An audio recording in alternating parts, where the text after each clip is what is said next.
Have you ever had someone you loved more than life itself turn around and stab you in the back so deeply that you questioned everything you thought you knew about family? Have you ever sat at your own dinner table, surrounded by people who should have been your safe harbor, only to realize they were circling like vultures waiting for you to fall? Before we jump back in, tell us where you're tuning in from, and if this story touches you, make sure you're subscribed, because tomorrow, I've saved something extra special for you. My name is Kathleen Reed, though most folks have called me Kathy for the better part of 70 years. I'm 73 years old, and I've lived through more heartbreak and triumph than most people see in 2 lifetimes. I raised 3 children as a single mother after my husband died in a factory accident when I was just 35. I worked 2 jobs to put them through college, sacrificed my own dreams so they could chase theirs, and built a comfortable life from nothing but determination and love. But this story isn't about my victories. This story is about the moment I learned that sometimes the people who know exactly where to stick the knife are the ones you handed it to yourself. What I'm about to tell you happened just 6 months ago, and it changed everything I thought I knew about motherhood, family, and the price of unconditional love. It's a story about betrayal so calculated and cruel that even now, as I speak these words, I can barely believe it happened to me. But it did happen, and maybe by sharing it with you, I can save someone else from the devastation I experienced. This is the story of how my own daughter tried to steal my dignity, my independence, and my future, all while convinced she was doing it out of love. This is the story of how I discovered that blood doesn't always make family, and how sometimes the strongest thing you can do is walk away from the people who refuse to see your worth. The cranberry sauce was still warm in the serving dish when my world came crashing down around me. Thanksgiving 2024 will forever be etched in my memory as the day my daughter Jennifer decided to publicly declare me incompetent in front of my entire family. I had spent 3 days preparing for this dinner. 3 days of careful planning, grocery shopping, and cooking, because I wanted everything to be perfect. At 73, I still prided myself on hosting the family gatherings. My dining room table, the same oak one Robert and I had bought 42 years ago when we were newlyweds, was set with my grandmother's china and the good silver that only came out for special occasions. The house smelled like heaven that morning. Turkey roasting in the oven, sweet potato casserole bubbling away, green bean almondine ready to be warmed, and my famous pumpkin pie cooling on the kitchen counter. I had gotten up at 5 in the morning to make sure everything would be ready by 2 o'clock when my family arrived. This was my tradition, my gift to them, my way of showing love through food and hospitality. Jennifer arrived first with her husband Mark and their 2 teenage boys, Tyler and Brandon. She swept through my front door like she owned the place, immediately surveying everything with what I can only describe as a critical eye. She had started doing this over the past few months, this inspection routine, though at the time I thought she was just being helpful. "Mom, why is the temperature set so high in here?" she asked before even saying hello, walking straight to my thermostat. "It's nearly 80 degrees. That's not healthy for someone your age." I was stirring the gravy at the stove when she said this, and I felt my shoulders tense. "It's 74 degrees, Jennifer, and I'm comfortable. I was just cooking all morning, so it feels warm to me." She shook her head and adjusted my thermostat anyway. "We need to talk about getting you one of those programmable ones. You're wasting so much money on heating bills." Before I could respond, my son Michael arrived with his wife Sarah and their 8-year-old daughter Emma. Then came my youngest, David, with his girlfriend Lisa. The house filled with voices and laughter, hugs, and the chaos I had always loved. About family gatherings. For a moment, I forgot about Jennifer's thermostat comment and lost myself in the joy of having everyone together. We gathered around the table, and I asked Michael if he would say grace as his father used to do. The words were beautiful, thanking God for family and abundance and the blessing of being together. As we said amen, I felt that familiar warmth in my chest that comes from being surrounded by the people you love most in the world. The first course went smoothly. Everyone complimented the turkey, the stuffing, the vegetables. My granddaughter Emma told me about her school play, and Tyler shared stories from his senior year of high school. The conversation flowed easily, punctuated by requests to pass dishes and compliments on the meal. But I should have known Jennifer was watching me. She was always watching me now, though I hadn't yet understood why. About halfway through dinner, I excused myself to get the second bottle of wine from the kitchen. I had opened it earlier to let it breathe, and I knew it was sitting on the counter by the coffee maker. But when I walked into the kitchen, I couldn't immediately spot it. I stood there for just a moment, scanning the counter, and then remembered I had moved it to the dining room sideboard to make more space. When I returned to the table empty-handed, Jennifer was already watching me with that look. The look I would come to recognize as her building evidence for her case against me. "Where's the wine, Mom?" she asked, and there was something in her tone that made everyone else stop talking. "Oh, I moved it to the sideboard earlier. Let me get it." I retrieved the bottle and began refilling glasses, but I could feel the shift in the room's energy. Jennifer had created a moment out of nothing, and somehow everyone was now paying attention to my every move. 20 minutes later, I made my second mistake. My great-niece Sophie, Michael's daughter Emma, was telling us about her upcoming dance recital, and I asked her what type of dance she was performing. It was an innocent question, but apparently I had asked the same thing 15 minutes earlier, when she first brought up the recital. "Grandma Kathy," Emma said sweetly, "I just told you it's ballet, remember?" I laughed it off. "Of course, sweetheart. Grandma's got a lot on her mind with this big dinner." But I caught Jennifer exchanging a meaningful look with her husband Mark, and I felt something cold settle in my stomach. The third incident happened when I was clearing the main course dishes. I had picked up David's plate and was heading to the kitchen when I realized I had forgotten to grab the serving spoon from the green bean dish. I set David's plate back down to collect the spoon, and Jennifer immediately pounced. "Mom, you just picked up that plate. Are you feeling okay?" The room went quiet. Not the comfortable quiet of a satisfied family after a good meal, but the tense quiet that precedes something unpleasant. Everyone was looking at me now, and I could feel their concern like a physical weight. "I'm fine, Jennifer. I just forgot the serving spoon." But she wasn't finished. "You seem confused today. First the wine, then asking Emma the same question twice. Now this. Are you sure you're feeling all right?" I wanted to defend myself, to point out that these were the most minor things imaginable, the kind of small oversights that happen to everyone, when they're managing a complex meal for 9 people. But something in Jennifer's tone, something calculated and deliberate, made me pause. This wasn't concern. This was performance. Preparing and narrating this story took us a lot of time, so if you are enjoying it, subscribe to our channel. It means a lot to us. Now back to the story. "I'm perfectly fine," I said firmly. "I'm hosting Thanksgiving dinner for 9 people. A few small mix-ups are hardly cause for alarm." Jennifer turned to address the entire table then, and this is when my humiliation became complete. "I think we need to talk about this as a family. I've been noticing things for weeks now. Mom's been getting confused more often, forgetting conversations we've had, repeating herself. Today just confirms what I've been worried about." The silence that followed was deafening. I felt exposed, vulnerable, like I was suddenly under a microscope being examined for flaws. My own children were looking at me with expressions I had never seen before. Not quite pity, but something close to it. Evaluation. Assessment. They were measuring me, weighing my words and actions against Jennifer's accusations. Michael, bless him, was the first to speak. "Mom seems fine to me. She just cooked this entire meal perfectly. Everything's delicious. Everything's timed right. That doesn't sound like someone who's confused." But Jennifer was prepared for this. "That's exactly what I'm worried about, Mike.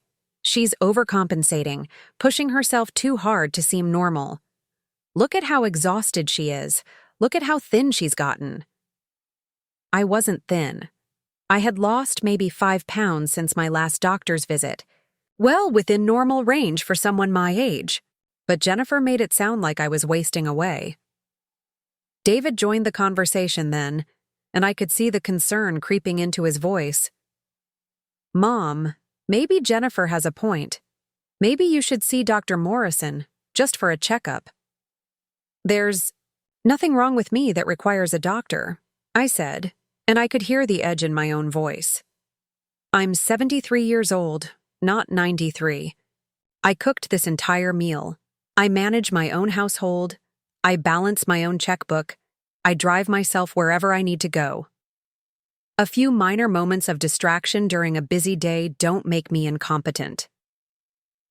But Jennifer wasn't finished building her case. Remember last month when you called me 3 times asking if I was coming to dinner on Sunday? And the week before that when you couldn't remember where you put your car keys and we found them in the refrigerator? The car keys. I remembered that day clearly. I had been carrying a bag of groceries in one hand and my keys in the other when I answered the phone. While talking to my neighbor about her upcoming surgery, I had absent-mindedly put the keys down while unpacking cold items into the refrigerator. It took me 10 minutes to find them, and yes, I had called Jennifer to ask if she had seen them. It was mildly embarrassing, but hardly evidence of cognitive decline. As for calling about Sunday dinner, I had no memory of calling her 3 times. But even if I had, couldn't that be explained by simple miscommunication? Maybe she hadn't confirmed clearly the first time, or maybe I had gotten distracted and forgotten to write it down. But sitting there at my own dining room table, surrounded by my children and grandchildren, these explanations felt weak even to me. Jennifer's certainty was powerful, and it was beginning to infect everyone else.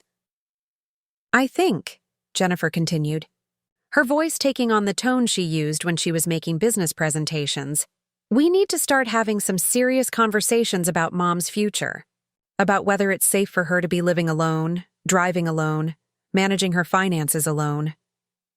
The room felt like it was spinning around me. My future? My finances? These were my decisions to make, not theirs. But suddenly my entire family was nodding along as if Jennifer was the voice of reason, and I was the confused old woman who couldn't be trusted with her own life. My daughter-in-law Sarah, Michael's wife, spoke up then. Maybe we could start small. Maybe someone could come. Check on you once a day, Mom Kathy. Just to make sure you're okay. Check on me? Like I was an invalid who couldn't be trusted to get through a day without supervision? I don't need anyone to check on me, I said, and my voice was sharper now. I've been taking care of myself and everyone else at this table for decades. I raised 3 children alone after your grandfather died. I worked 2 jobs to put them through college. I've managed my own life perfectly well for 73 years. And I don't intend to stop now. But Jennifer had an answer for this too. That's exactly the problem, Mom. You're so used to being independent that you can't see when you need help. Pride is keeping you from accepting that things are changing. Pride. She made it sound like a character flaw instead of the strength that had carried me through every challenge life had thrown at me. Tyler, Jennifer's 17-year-old son, looked uncomfortable with the entire conversation. Grandma, you seem fine to me, he said quietly. You helped me with my history paper last month, remember? About World War II?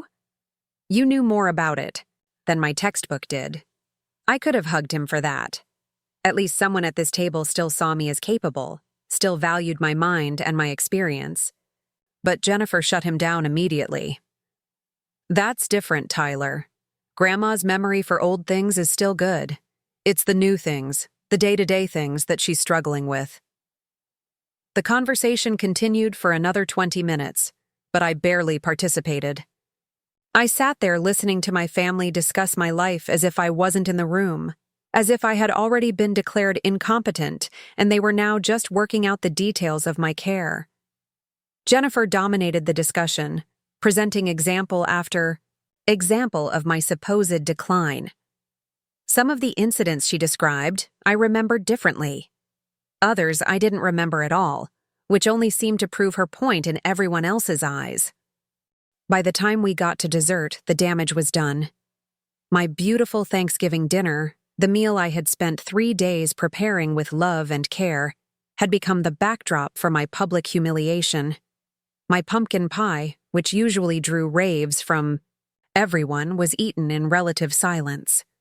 The easy conversation and laughter from earlier in the day had been replaced by awkward glances and careful words. When people started to leave, the goodbyes were different. Instead of the usual quick hugs and promises to call soon, everyone lingered. They hugged me a little too long, looked at me a little too closely, spoke to me a little too carefully. Michael asked 3 times if I was sure I was okay being alone for the evening. David offered to stay and help with the dishes. Even Mark, who usually barely spoke to me, told me to call if I needed anything at all. They were treating me like I was fragile, like I was already halfway to being the confused, helpless old woman Jennifer had painted me to be. Jennifer was the last to leave, and she made a point of pulling me aside privately. "Mom, I know today was hard, but I hope you understand that everything I said came from a place of love. I'm worried about you. We're all worried about you." I looked at my daughter, this woman I had raised from birth, this person I had sacrificed everything for, and I saw a stranger. The Jennifer I knew was caring and protective, sometimes to a fault. But this Jennifer, the one standing in my hallway speaking to me like I was a child, felt different. There was something calculated about her concern, something that didn't quite ring true. "I'm fine, Jennifer," I said again, but the words felt hollow now, even to me. "I'm going to call Dr. Morrison on Monday and set up an appointment for you. A full physical and maybe some cognitive testing, just to establish a baseline, you understand, so we know where things stand." She was going to call my doctor, not ask me to call, not suggest that I might want to consider it, but actually make the appointment herself. The presumption of it took my breath away. "I can make my own doctor's appointments," I said. "I know you can, Mom, but I also know you won't. You're too stubborn, too proud to admit when you need help. So I'm going to help you whether you like it or not, because that's what daughters do for their mothers." After she left, I stood in my kitchen surrounded by dirty dishes and leftover food, and I cried. I cried for the Thanksgiving that had started with such hope and ended with such humiliation. I cried for the way my children had looked at me, like I was already lost to them. I cried for the future Jennifer was trying to impose on me. A future where I was managed and supervised and treated like someone who couldn't be trusted with her own decisions. But mostly, I cried because somewhere deep in my heart, I was starting to wonder if Jennifer might be right. Maybe I was losing it. Maybe the small oversights and momentary confusions that seemed so normal to me were actually signs of something more serious. Maybe the independence I valued so highly was just stubbornness, and maybe my pride was keeping me from seeing what everyone else could see clearly. That night, as I loaded the dishwasher and put away the leftover turkey, I found myself questioning every small action. When I couldn't immediately remember where I had put the aluminum foil, was that normal forgetfulness or evidence of decline?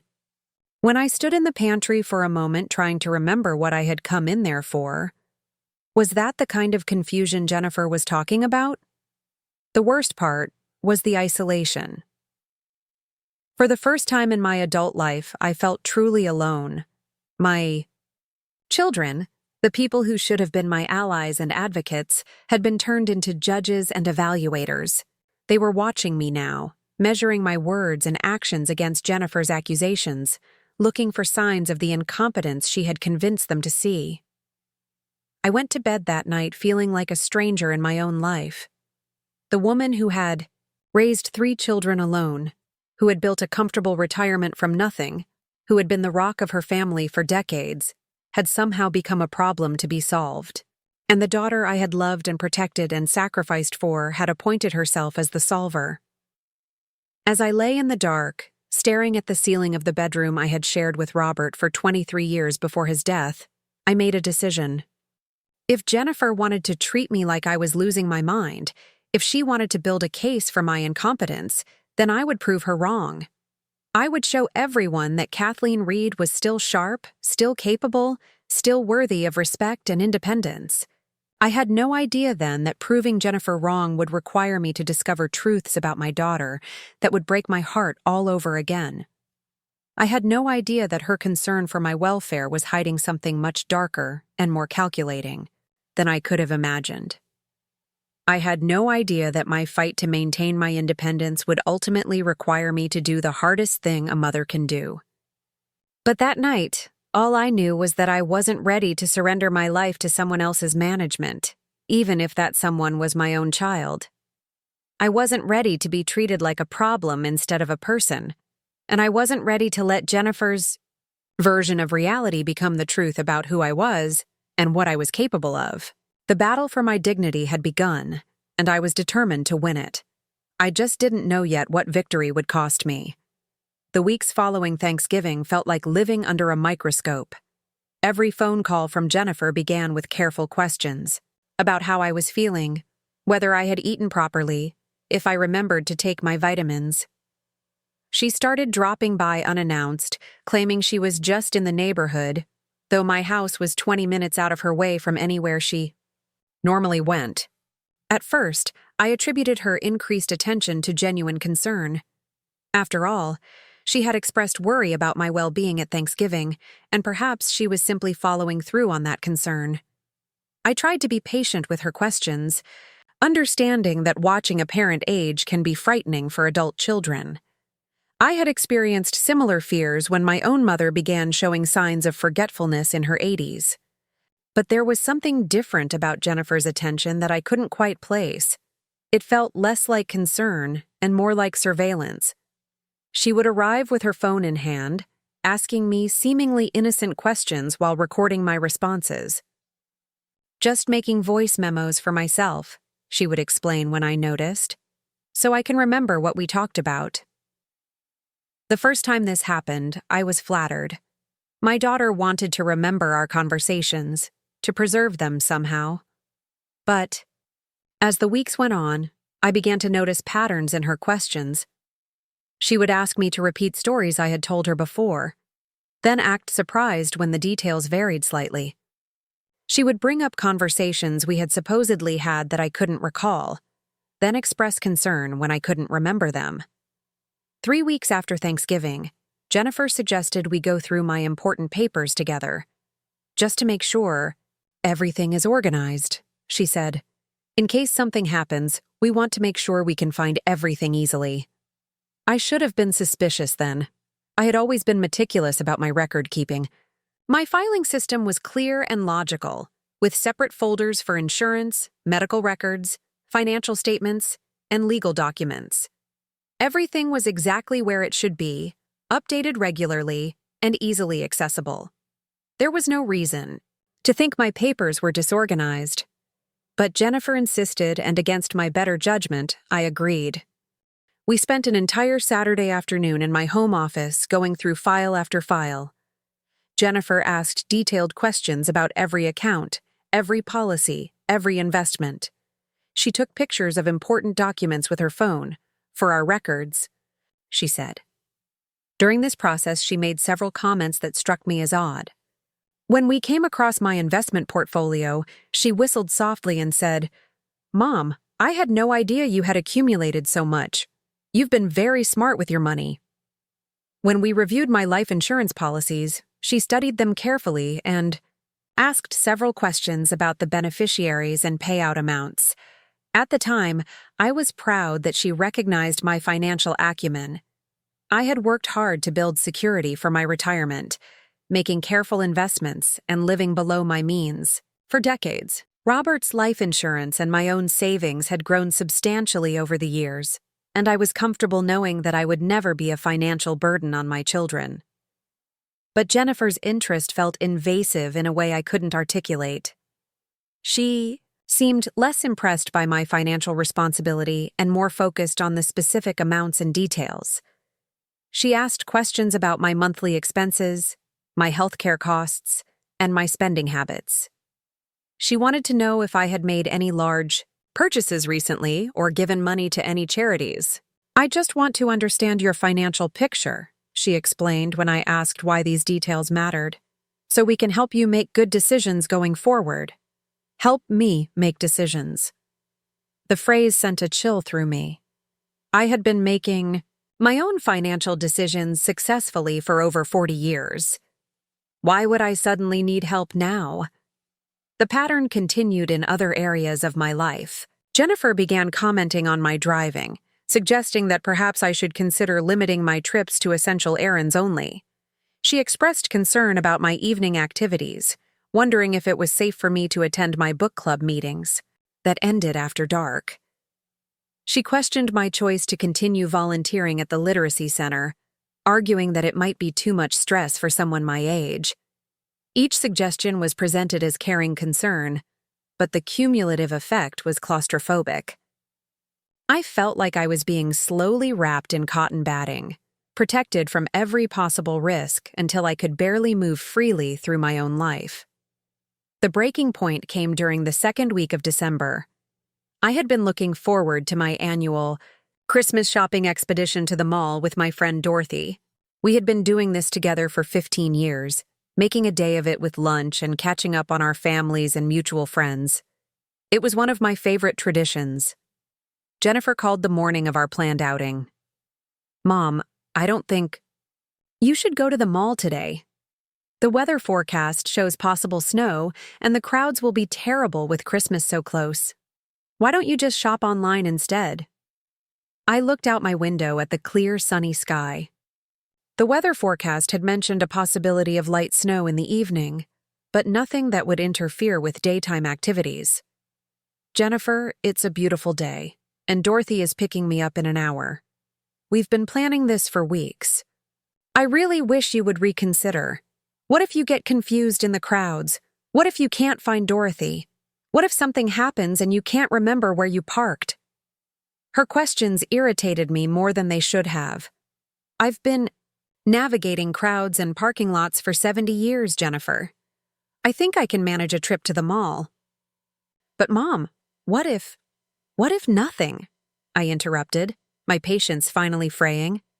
"I'm going Christmas shopping with my friend, just like I do every year. I'm not an invalid, and I'm not confused, and I don't need your permission to live my life." There was a long silence on the other end of the phone.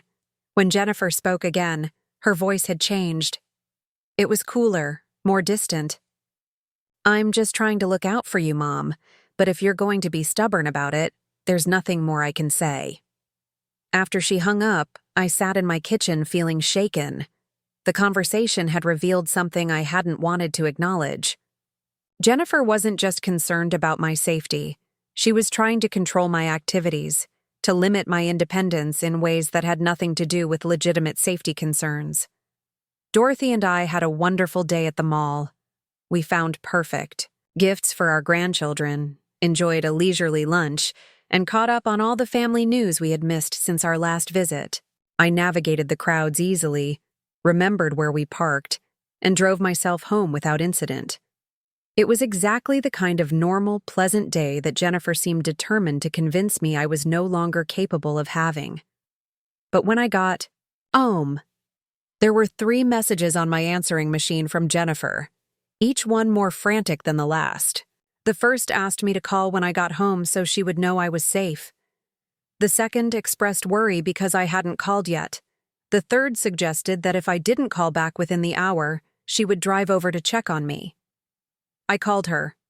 Immediately, more to prevent her from showing up at my door than out of any desire to continue our earlier conversation. "Thank goodness," she said when she heard my voice. "I was so worried. How did everything go?" I told her about my day, emphasizing how smoothly everything had gone and how much I had enjoyed the outing. But instead of being relieved, Jennifer seemed almost disappointed by my success. "Well, I'm glad it worked out this time. she said. But Mom, you can't expect to be lucky forever. One of these days, something is going to happen. And then what? One of these days, something is going to happen. The phrase haunted me after we hung up. Jennifer seemed to be waiting for me to fail, expecting me to prove her point about my declining capabilities. It was as if my success in managing my own life was somehow inconvenient for her.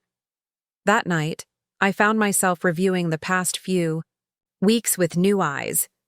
Jennifer's increased attention, her probing questions about my finances, her attempts to limit my activities, her disappointment when I managed things successfully. A disturbing picture was beginning to emerge, one that I didn't want to believe but couldn't ignore. My daughter wasn't just worried about my well-being. She was building a case. The realization hit me like a physical blow. All those innocent questions, all those concerned suggestions, all those recorded conversations, they weren't expressions of love and care. They were evidence gathering.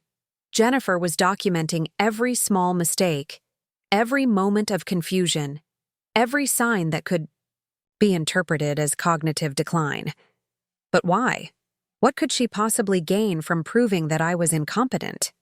The answer came to me slowly, piece by piece, as I remembered specific moments from our recent interactions. Her surprise at the size of my investment portfolio, her detailed questions about my insurance policies, her interest in my monthly expenses and spending habits, her suggestions about limiting my activities and managing my decisions. Money. It all came back to money. I spent the next few days in a state of stunned disbelief. Could my own daughter really be orchestrating a campaign to have me declared incompetent so she could gain control of my finances? It seemed impossible, too cruel and calculating to believe. But the more I thought about it, the more the pieces fit together. Jennifer had always been the most financially ambitious of my children. She had worked in corporate management for years, climbing the ladder steadily and earning a comfortable salary. But I knew from family conversations that she and Mark had overextended themselves with their lifestyle. They had bought a house they could barely afford, taken expensive vacations on credit, and accumulated debt that stressed their marriage. 6 months ago, Jennifer had mentioned in passing that Mark's company was downsizing and his job might be at risk. Around the same time, Tyler would be starting college in the fall, adding another financial burden to their already strained budget. Jennifer had seemed anxious about money in ways she had never been before. Had she looked at my comfortable retirement and seen a solution to her financial problems? Had she convinced herself that taking control of my assets was somehow justified by her belief that I was becoming incompetent? The thought made me sick to my stomach. I had raised Jennifer to be honest and ethical, to work hard for what she wanted rather than taking shortcuts. I had modeled these values throughout her childhood, working multiple jobs to provide for my family rather than looking for handouts or easy answers. But perhaps I had also made a mistake. Perhaps in my efforts to provide security for my children, I had sheltered them too much from financial struggle. Jennifer had never experienced the kind of desperate need that teaches you to find your own solutions. She had always known that her mother had resources, had always been able to fall back on my help when things got difficult. Maybe I had inadvertently taught her to see my assets as a family resource rather than my personal property.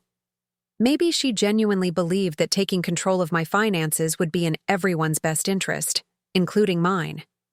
But even if her motives were partially altruistic, the method was inexcusable. The systematic undermining of my confidence, the public humiliation at Thanksgiving, the constant surveillance and questioning, these were the tactics of manipulation, not love.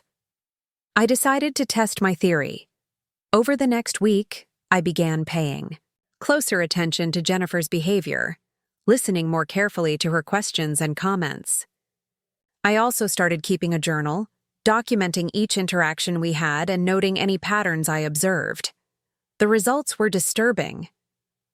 Jennifer called me every day, sometimes multiple times, always with questions designed to test my memory or highlight potential problems.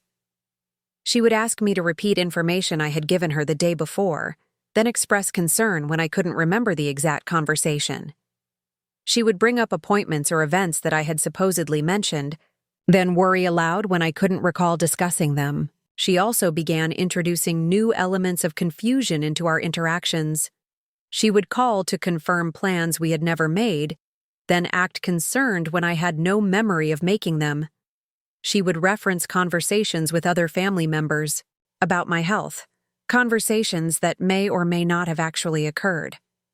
Most manipulatively, she began questioning my version of events from our shared experiences. She would remember things differently than I did, always in ways that made me seem more confused or forgetful than I actually was.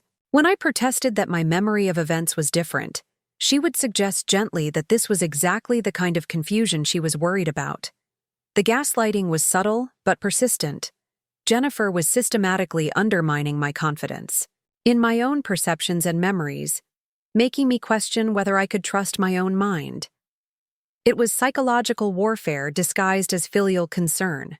But perhaps the most chilling discovery came when I overheard a phone conversation between Jennifer and someone I couldn't identify. I had answered my home phone at the same time she was using her cell phone, and through some technical glitch, I could hear both sides of her conversation before she realized I was on the line. "The documentation is going well," Jennifer was saying. "I have recordings of several conversations where she seems confused, and I've been keeping notes on all the incidents. The family is already concerned after Thanksgiving, so I think we're building a strong case." A strong case. The words confirmed my worst fears. Jennifer wasn't just worried about my health, she was actively building a legal case for my incompetence. "How long do you think it will take?" the other voice asked. "A few more months, maybe. I want to make sure we have enough evidence before we move forward. The last thing we want is for her to fight it successfully." Fight it. Fight what? A competency hearing. A guardianship petition? The implications were terrifying.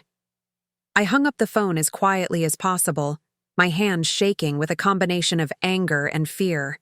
My own daughter was plotting against me, planning to have me declared legally incompetent so she could take control of my life and my assets. The betrayal was so complete, so devastating, that I could barely process it. That night, I barely slept. I lay in bed staring at the ceiling, trying to come to terms with what I had learned. The daughter I had raised, the child I had sacrificed, for the woman I had loved unconditionally was actively working to destroy my independence and dignity.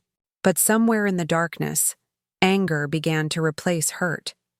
Jennifer might think she was dealing with a confused old woman who would submit quietly to her manipulation, but she was wrong. I was still Kathleen Reed, the woman who had raised 3 children alone, who had built a successful life from nothing, who had survived every challenge life had thrown at her. If Jennifer wanted a fight, she would get one, but it wouldn't be the fight she was expecting. The next morning, I began my own documentation process. If Jennifer was building a case against me, I would build a case for myself. I started keeping detailed records of our conversations, noting the manipulative questions and inconsistencies in her stories. I began saving the voice messages she left, preserving evidence of her increasingly controlling behavior. I also made an appointment with Dr. Morrison for a complete physical and cognitive evaluation. If Jennifer was going to question my mental competence, I wanted medical evidence of my capabilities. I wasn't going to let her narrative go unchallenged.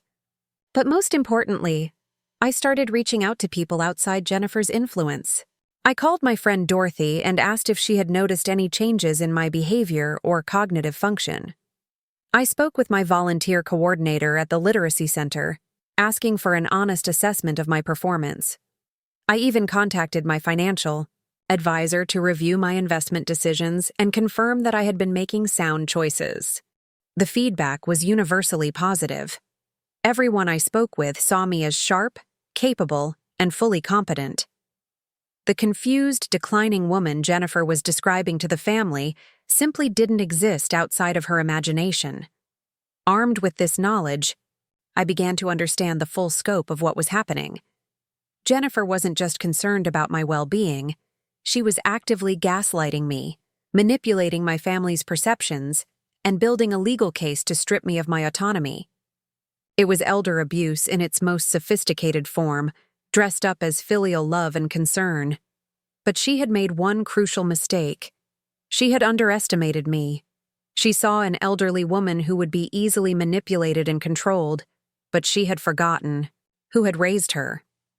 She had forgotten the strength and determination that had carried me through decades of challenges. I was no longer the victim of Jennifer's scheme. I was an opponent, and I was preparing to fight back.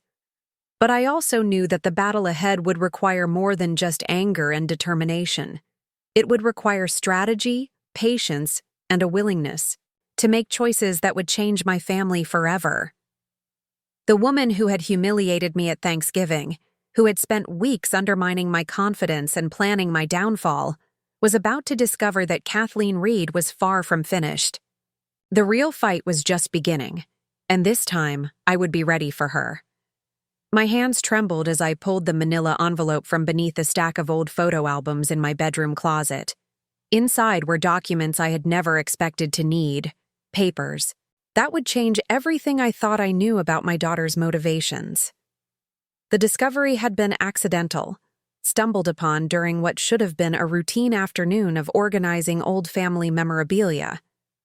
I had been looking for my mother's jewelry box, wanting to wear her pearl earrings to my friend Eleanor's funeral service.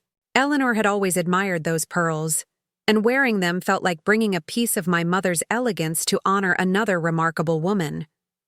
But as I shifted boxes and moved aside forgotten Christmas decorations, my fingers brushed against an envelope that had been wedged behind the jewelry box. The envelope was addressed to me, but I had no memory of placing it there. My name was written in Jennifer's distinctive handwriting, along with a date from 3 months ago. Inside, I found photocopies of documents that made my blood run cold. There were copies of my bank statements, investment portfolios, insurance, policies, and even my will. Every financial document I owned had been reproduced and studied. But these weren't the copies Jennifer had taken during our Saturday afternoon of organizing my papers. These were different documents, ones she had clearly accessed without my knowledge or permission. Attached to the financial records was a handwritten note in Jennifer's script, apparently meant for someone else. The words burned themselves into my memory as I read them. Mother's total assets approximately 2 million. Monthly income from investments and Social Security around $4,800. No major health expenses yet. She's been talking about increasing her charitable donations, which we need to prevent before it's too late. Before it's too late. The phrase echoed in my mind as I continued reading. There were notes about my daily routines, my friendships, my volunteer activities. Jennifer had been observing and recording details about my life with the thoroughness of a private investigator. But the most devastating discovery was a draft letter addressed to Dr. Morrison. In it, Jennifer described a litany of concerning behaviors she claimed to have witnessed. According to this letter, I had become increasingly forgetful, confused about dates and times, unable to manage complex tasks, and occasionally hostile when confronted about my limitations. She requested that Dr. Morrison evaluate me for cognitive decline and provide documentation that could be used to establish guardianship if necessary. The letter was dated for next week. Jennifer was planning to submit this fabricated account of my mental state to my own doctor, creating an official medical record of incompetence that existed only in her imagination.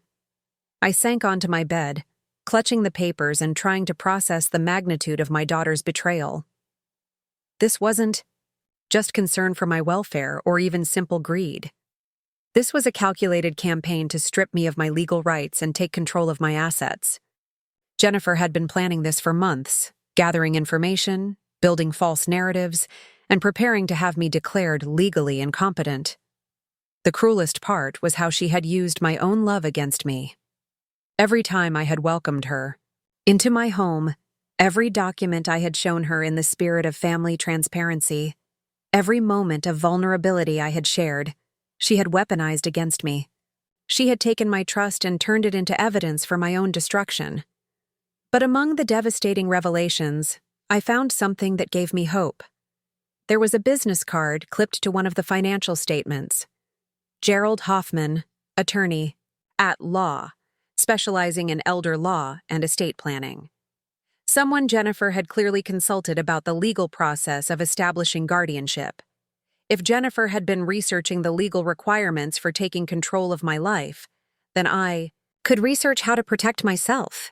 I wasn't powerless in this situation, despite her efforts to make me feel that way. That evening, I called Mr. Hoffman's office and scheduled a consultation for the following week. When his secretary asked about the nature of my legal needs, I simply said I wanted to discuss protecting my assets and ensuring my autonomy as I aged. It wasn't entirely a lie, though I didn't mention that the threat I was protecting against was my own daughter. In the days leading up to my appointment, I gathered my own evidence. I retrieved all the recordings Jennifer had made of our conversations. The ones she claimed were just voice memos for herself. Listening to them with new understanding, I could hear the leading questions, the attempts to confuse me, the way she guided conversations toward topics that would make me seem disoriented.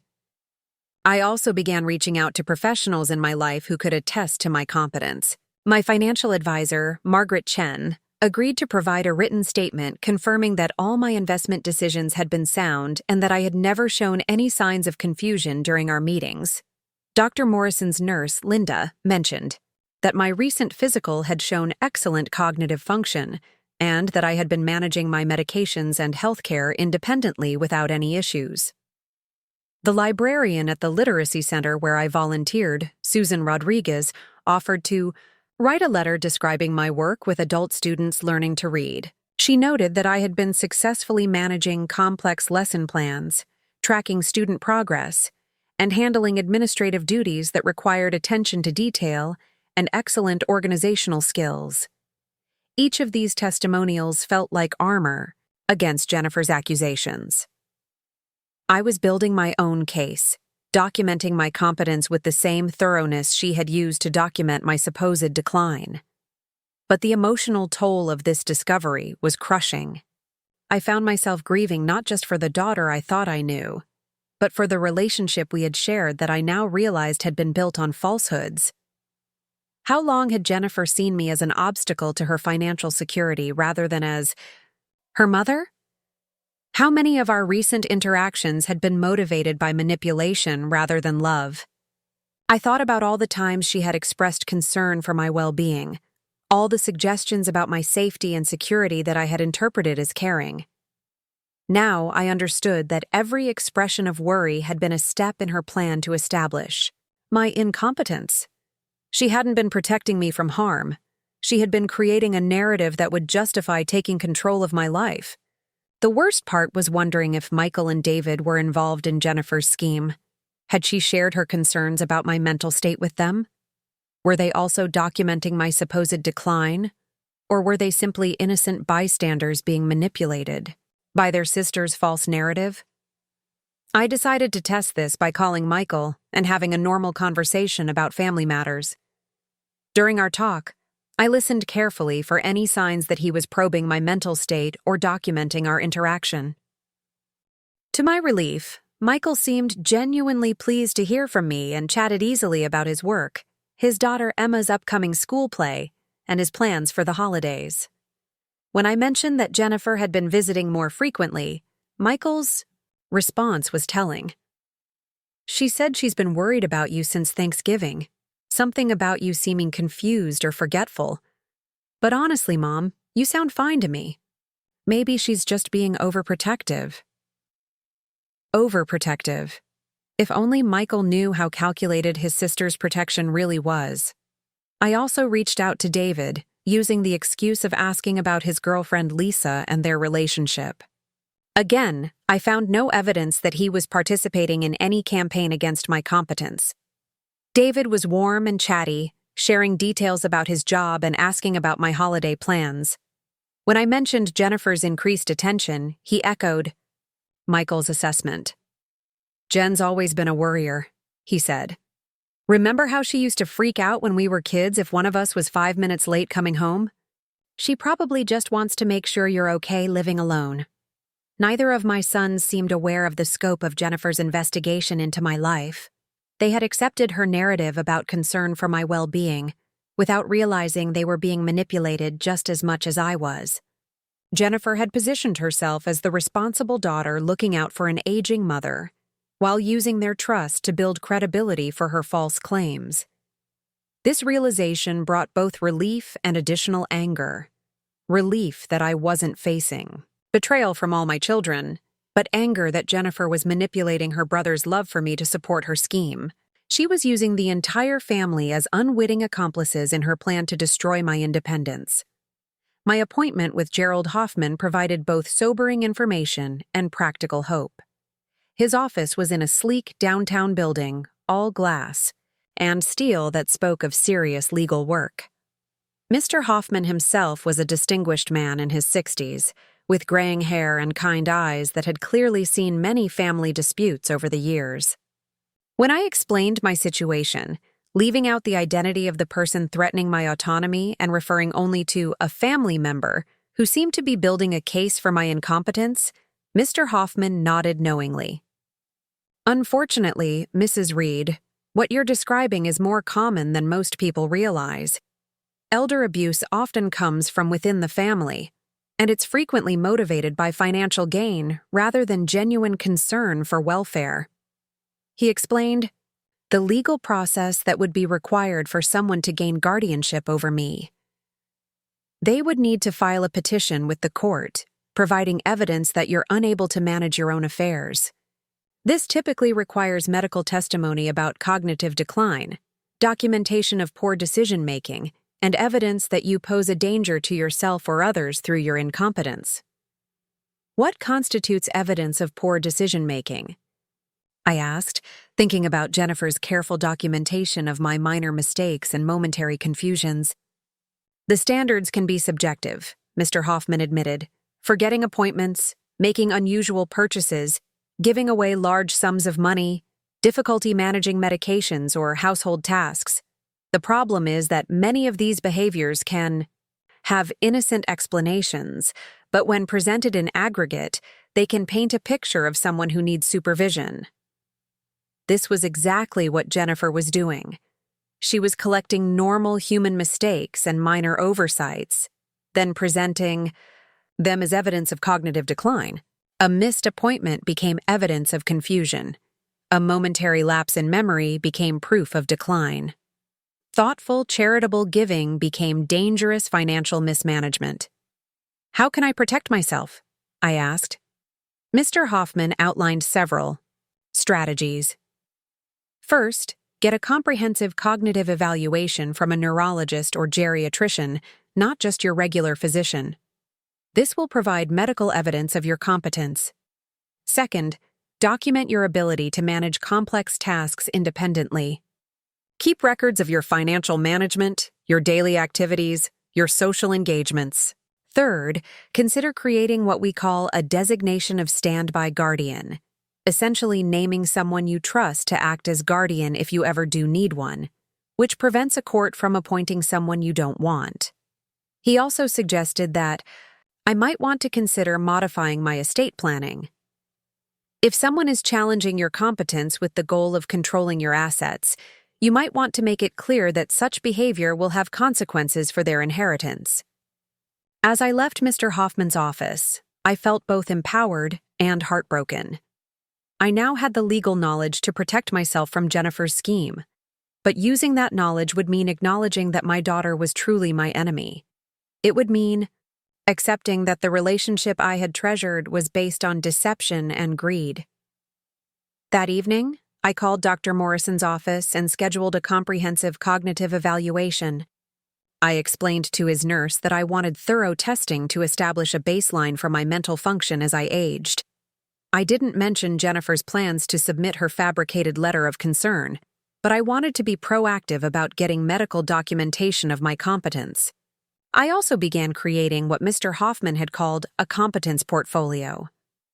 I started keeping detailed records of my daily activities, my financial decisions, my social interactions. I documented every task I completed successfully, every complex problem I solved, every demonstration of my continued capability. When Jennifer called that week to check on me, I listened to her questions with new ears. She asked if I had remembered to pay my electric bill, whether I had gotten confused driving to the grocery store, if I had taken my vitamins consistently. Each question was designed to elicit admissions of difficulty or confusion. "I'm managing." "Everything just fine, Jennifer," I told her. "In fact, I've been quite busy lately. I'm reorganizing my financial records, meeting with my attorney about updating my will, and considering some changes to my charitable giving." There was a pause on the other end of the line. "Changes to your charitable giving? Mom, you should be careful about making major financial decisions without discussing them with family first." There it was, the real concern underlying all her supposed worry about my health. Jennifer wasn't afraid I was becoming incompetent. She was afraid I might give away money she considered hers. "My charitable giving is my decision to make," I said firmly. "Just as my financial planning is my responsibility. I've been managing money successfully for decades, and I don't intend to stop now. But Mom, at your age, it's important to have someone help you make sure you're not being taken advantage of." "The only person trying to take advantage of me," I interrupted, "is someone who thinks they know better than I do about my own capabilities and choices." Another pause. When Jennifer spoke again, her voice was cooler. "I'm just trying to look out for your best interests." "No, Jennifer, you're trying to look out for your own interests, but I'm still perfectly capable of looking out for myself." After I hung up, I felt a mixture of satisfaction and sadness. I had drawn a line in the sand, making it clear that I wouldn't be manipulated or controlled. But I had also likely escalated the conflict, pushing Jennifer to move faster with her plans to have me declared incompetent. Sure enough, within 2 days, I received a call from Dr. Morrison's office. Jennifer had submitted her letter of concern and requested that I be evaluated for cognitive decline.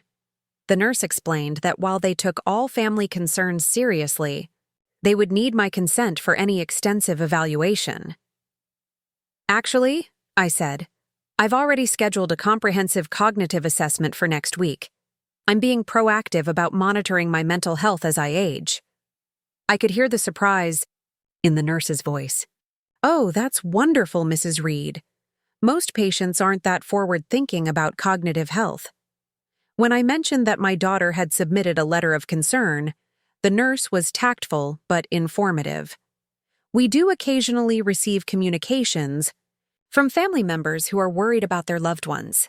Sometimes these concerns are well-founded, but often they reflect the family member's anxiety more than any actual decline in the patient." The cognitive evaluation was thorough and, frankly, enjoyable. Dr. Patricia Walsh, the geriatrician who conducted the assessment, put me through a series of tests that challenged my memory, reasoning, problem-solving abilities, and attention span. I found myself engaged and even competitive, wanting to perform well not just for my own peace of mind, but to create undeniable evidence of my mental acuity. The results were unequivocal. Dr. Walsh's report stated that I showed no signs of cognitive decline and that my mental function was well within normal ranges for someone my age. In fact, she noted that my performance on several tests exceeded average expectations and demonstrated exceptional cognitive reserve and adaptive thinking skills. When I asked Dr. Walsh about the letter of concern Jennifer had submitted, she was professional but clear. Family members sometimes interpret normal age-related changes as signs of decline. Occasionally forgetting where you put your keys or needing a moment to recall someone's name doesn't indicate cognitive impairment. These are normal experiences for people of all ages, but families can become hypervigilant when someone reaches their 70s. She also made a point that resonated with me deeply. Sometimes family members project their own anxieties about aging onto their loved ones. They may unconsciously catastrophize minor incidents because they're afraid of what they represent. But I knew Jennifer's behavior wasn't unconscious catastrophizing. It was deliberate manipulation designed to create a false narrative of my decline. She wasn't afraid of my aging. She was using the fear of aging as a weapon against my autonomy. Armed with Dr. Walsh's report and the other documentation I had gathered, I felt ready to confront Jennifer directly. But first, I wanted to understand the full scope of her plan. I needed to know who else she had involved, what timeline she was working with, and exactly what legal steps she intended to take. The opportunity came sooner than I expected. Jennifer called to suggest we have lunch together. Just the two of us, to talk about some important family matters. Her tone was serious, almost formal, and I suspected this would be when she revealed her plans to take control of my life. I agreed to meet her at a quiet restaurant downtown, choosing a location where we could speak privately, but where our conversation would take place in a public setting. I had learned enough about Jennifer's manipulative tactics to want witnesses nearby, even if they couldn't hear our specific words. As I prepared for this confrontation, I felt a strange mixture of grief and determination. I was about to face the daughter I had raised with unconditional love, the child I had sacrificed everything to protect and nurture. But I was no longer facing her as a confused, vulnerable mother susceptible to manipulation. I was facing her as Kathleen Reed, a woman who had survived every challenge life had thrown at her, who had built strength from adversity, and who refused to surrender her dignity without a fight. Jennifer was about to discover that the mother she thought she could manipulate and control was far more formidable than she had imagined. The battle for my independence was about to begin in earnest, and I was finally ready to stop playing defense and start fighting back. The restaurant Jennifer had chosen was deliberately intimate, with small tables tucked into cozy corners that would make our conversation feel private and contained. She arrived 15 minutes early and had already secured a corner booth when I walked in, positioning herself with her back to the wall so she could observe the entire dining room. It was a strategic choice that reminded me of how calculated every aspect of her behavior had become. I watched her face as I approached the table, noting the slight tension around her eyes and the way her fingers drummed nervously against her water glass. She was preparing for something significant, and her anxiety was palpable despite her attempts to appear casual and concerned. "Mom, you look wonderful," she said as I sat down, her voice carrying that overly bright tone I had come to recognize as performative. "How have you been feeling? Any more of those little episodes we talked about?" Little episodes. She was already framing our conversation with the language of decline and confusion, setting the stage for whatever proposal she was planning to make.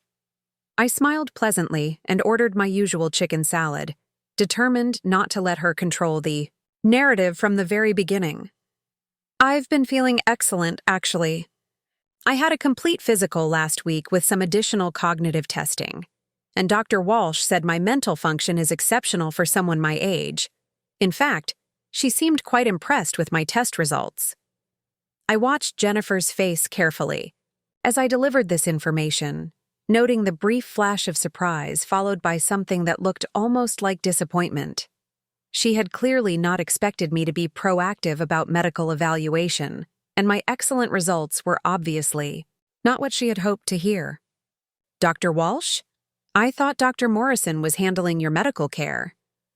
Dr. Morrison referred me to Dr. Walsh for specialized geriatric assessment. It's called being proactive about my health rather than waiting for problems to develop. Jennifer recovered quickly, switching tactics with the smooth efficiency of someone accustomed to corporate negotiations. "That's wonderful, Mom. I'm so glad you're taking your health seriously. But cognitive testing can miss early signs of decline.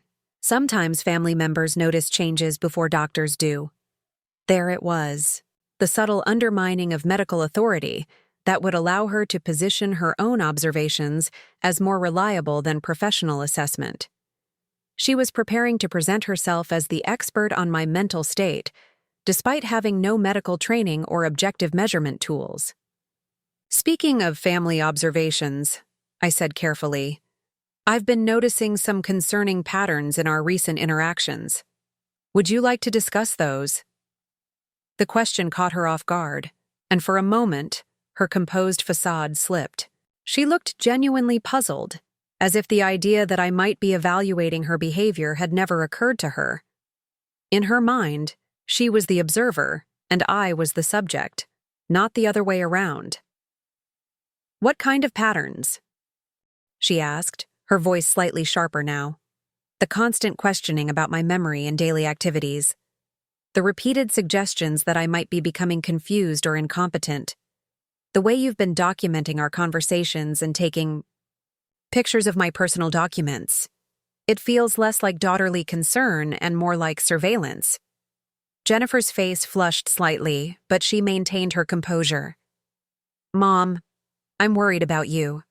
That's what caring children do when they see their parents struggling. I'm not surveilling you. I'm trying to help you." "Help me with what exactly?" "I'm managing my household successfully, handling my finances competently, maintaining my health independently, and engaging in meaningful social activities." "What aspect of my life requires your help?" She leaned forward then, her voice taking on the patient, condescending tone that adults use with children. "Mom, this is exactly what I'm talking about. You're becoming defensive and hostile when people express legitimate concerns about your well-being. That kind of reaction can be a sign of cognitive changes." The manipulation was breathtaking in its sophistication. By responding to her accusations, I was proving her point about my defensiveness.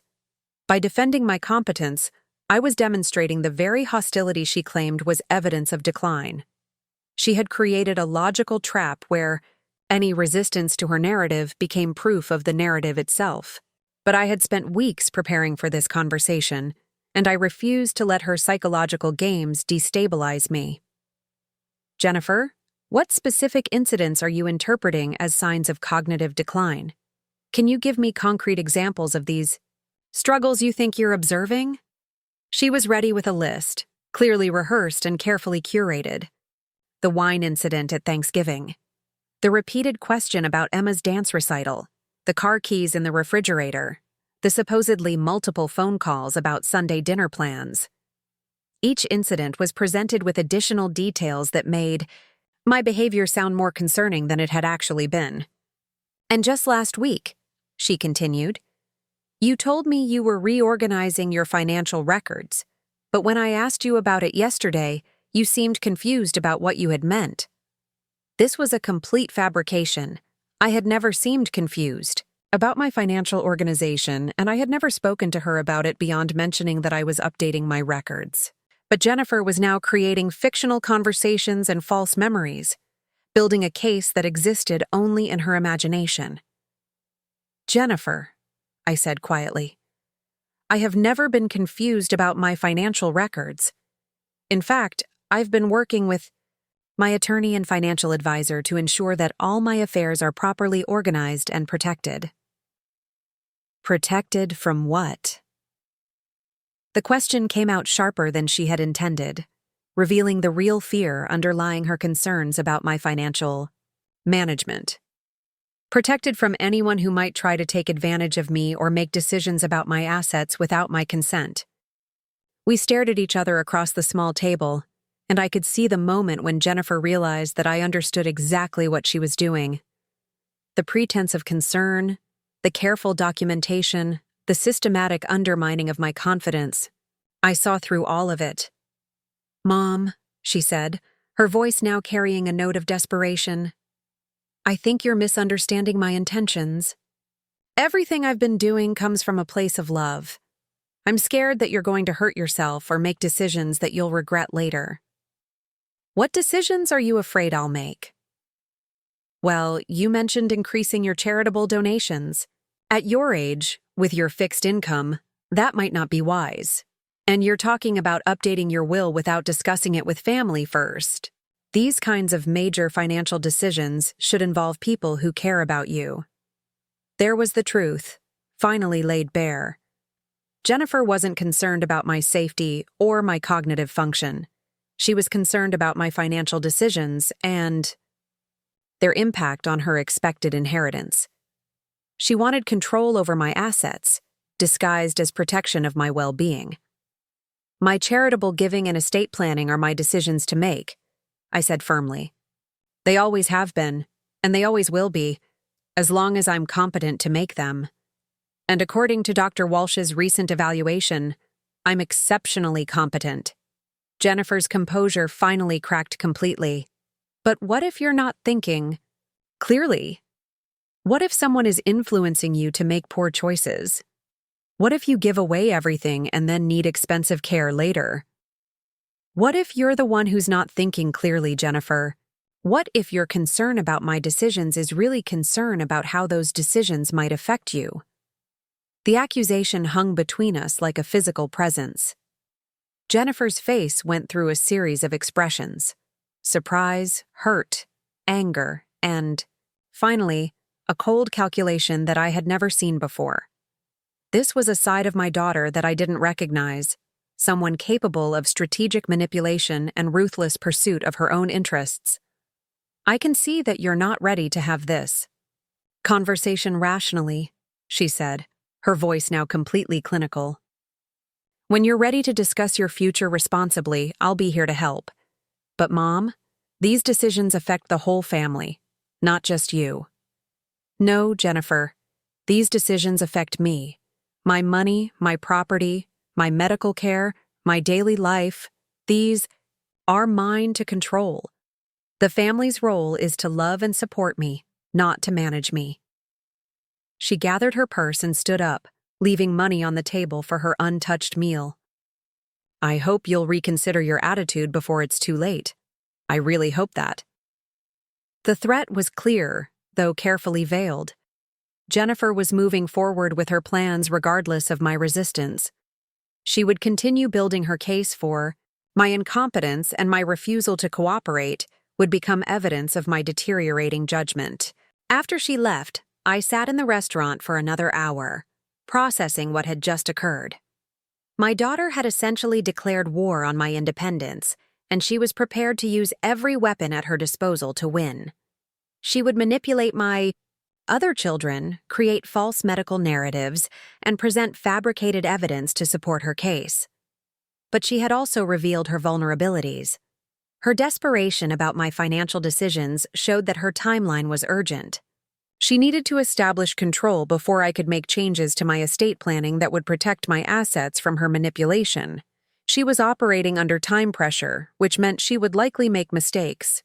More importantly, she had underestimated my resilience and my intelligence. She saw an elderly woman who could be confused and controlled, but she had forgotten that this elderly woman had survived decades of challenges through strength, determination, and strategic thinking. That evening, I called my friend Ruth Palmer, a retired family court judge who had dealt with countless guardianship cases during her career. Ruth was one of the sharpest people I knew, someone whose judgment I trusted completely and whose legal expertise could help me understand exactly what I was facing. "Kathy," Ruth said after I had explained the situation, "what you're describing sounds like a textbook case of attempted financial abuse.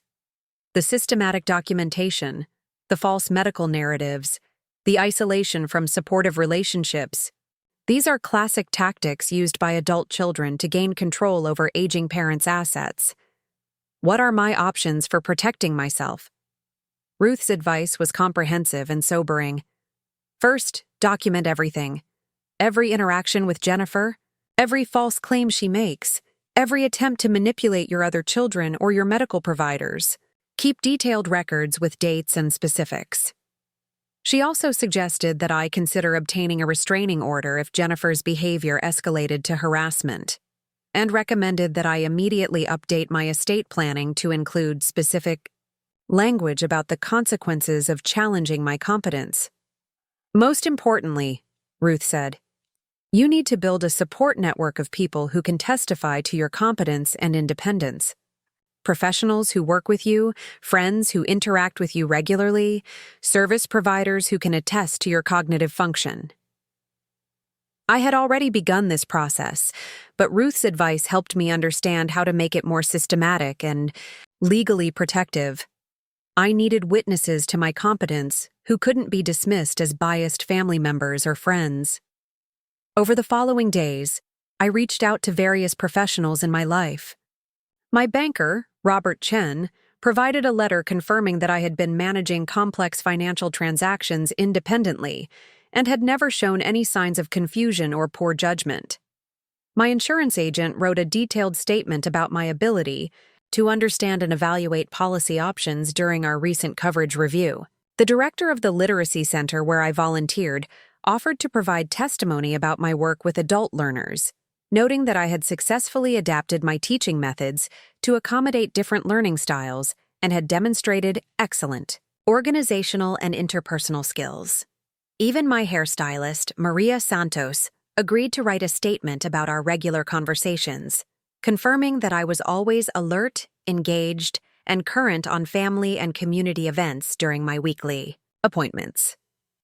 Each of these testimonials felt like armor against Jennifer's accusations. I was building an evidence base that would be difficult to dismiss or discredit, documentation from neutral third parties who had no financial stake in my competence. But I also knew that Jennifer wouldn't give up easily. She had invested, too, much time and effort in her campaign to simply accept defeat. If anything, my resistance would likely escalate her tactics and push her to more aggressive measures. Sure enough, within a week of our restaurant confrontation, I began receiving calls from Michael and David. Both conversations followed similar patterns, with my sons expressing concern about my defensive attitude and my unwillingness to accept help from family. "Jennifer's really worried about you, Mom," Michael said during our call. "She said you got angry when she tried to discuss your financial planning and that you're making some concerning decisions without family input." The way Jennifer had framed our conversation was masterful. She had transformed my reasonable defense of my autonomy into evidence of hostility and poor judgment. She was positioning herself as the concerned daughter, trying to help an increasingly difficult mother. "Michael," I said carefully, "what specific decisions am I making that concern Jennifer?" "Well, she mentioned that you're thinking about giving away large amounts of money to charity and that you're being secretive about your estate planning. She's worried that someone might be taking advantage of you." Jennifer had twisted my mention of charitable giving into reckless financial behavior and transformed my privacy about personal legal matters into suspicious secrecy. She was using my son's love for me to manipulate their perceptions, making them unwitting allies in her campaign. "Have you noticed any changes in my behavior or thinking that concern you?" I asked. Michael was quiet for a moment. "Honestly, Mom, no, you seem fine to me. But Jennifer's always been more observant about these things, and if she's worried, maybe we should pay attention." There it was. Jennifer had positioned herself as the family expert on my mental state, the one whose observations should be trusted over everyone else's direct experience. She was using her reputation as the responsible, organized daughter to give credibility to her false narrative. My conversation with David followed a similar pattern, though he seemed less convinced by Jennifer's concerns. "She wants us all to sit down together and talk about your future," he told me. "Some kind of family meeting to discuss how we can best support you as you get older." A family meeting. Jennifer was planning to formalize her campaign, bringing Michael and David together to present her case against my competence in a setting where I would be outnumbered and surrounded by people she had already begun to influence. "What did you tell her about this meeting?" "I said I'd think about it, but Mom, honestly, I don't understand what there is to discuss. You seem fine to me. You're managing your life well, and you've never asked for help with anything." Jennifer keeps talking about these concerning incidents, but I haven't seen any of them myself. David's skepticism gave me hope. Not all of my children had been completely swayed by Jennifer's manipulation, but I also knew that Jennifer would be working hard to change his mind before any family meeting took place. That night, I made a decision that felt both empowering and heartbreaking. I called Gerald Hoffman and scheduled an appointment to discuss more aggressive legal protections. If Jennifer was escalating her campaign, I needed to be prepared with legal weapons of my own. But I also made another decision, one that would have seemed impossible just months earlier. I decided to stop trying to preserve my relationship with Jennifer.